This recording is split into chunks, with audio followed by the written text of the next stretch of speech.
welcome back to We Talk Cricket. It is good to have you here with us once again so we can talk some cricket. And today we got a lot to talk about because England finally have put on their, hey, I'm ready to win this World Cup shoes, or I'm ready to try to at least win this World Cup shoes, and actually played cricket today. Can you believe it? Look, like we said the last time, let us know in the comments what you think is going to happen, because we know the fight England can bring to the cricketing world, and today they did just that. Now, I do feel sorry on the other hand for Bangladesh, poor Bangladesh, who had to feel their wrath, but at the same time, this is the biggest stage in cricket. So if you're not coming prepared to win and chase everything down, then the better team will always walk away victors. Look, spirited efforts are still worth it in the end because, hey, having a good run rate will help your side in case of a close tie or anything. So it's still worth the effort. But boy, oh boy, did England come prepared today to do some whooping and not be on the receiving end of all the whoopings, right? So before we get into pros and cons, as always, let's talk a little bit about stats. England batted first, posted a mammoth 364 for 9. Wow! Talk about trying to really pound it in that they are not out of this competition, far from it, and that the first loss was a fluke. No, fluke, yeah, but we know. But really stepped up there. David Milan came in making 140 in no time. Like, that man was on a mission and his mission was accomplished. Joe Root, as always, made another half century. He made 82. The man's in form, can't complain, okay? And Johnny Bairstow finally stepped up again, making a solid 52, just trying to push England to a solid and better total, and a defendable one than what they posted to New Zealand. And they definitely did that. They really did that. Now, bowling for Bangladesh, we have Mahidi Hassan picking up 4 for 71. A very spirited bowling performance from him. So congrats to you, my friend. And he was supported by Shoreful Islam, who picked up 3 wickets for 75 runs. Now, I know it's really expensive, but yeah, when the team makes 364, somebody's going to take punishment, right? And it's the bowlers. So Bangladesh, in turn, comes out the bat and were bundled out for 227, with Lytton Das leading the way with a fight in 70, and he was well supported by Mushkifur Rahim with 51.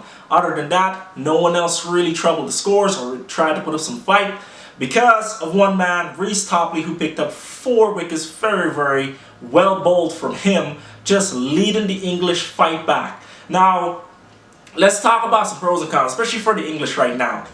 We definitely saw the finishing game for them very strong.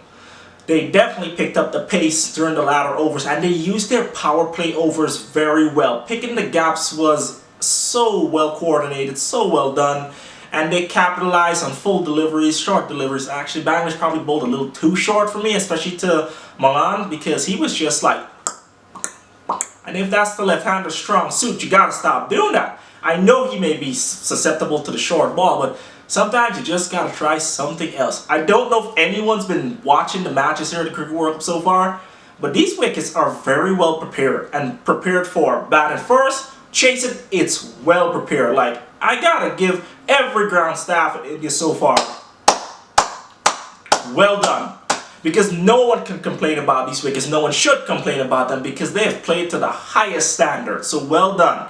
Okay? So that's some good pros for England, especially when it comes to batting. For bowling, they too were a little sloppy at first, but Topley definitely kept it in. Bowling wicket to wicket, getting the ball to move a little. So we did see a lot of that. Few strays, but other than that, not a lot of extra. So we're definitely seeing the bowling size in this World Cup definitely lower how much extras they bowl per game, per inning. So we're definitely see some improvement in that. Now, for Bangladesh, as I mentioned before, definitely bowling a little too short, so their bowling could have definitely used some work. We did see a lot of use of the spinners, which was good, but at the same time, if something isn't working, you never know what the little tweak or twist could really do for you, okay? don't just stick with the same bowler getting slapped across. You know, yes, I know you're waiting for the batter to make mistakes. I understand that.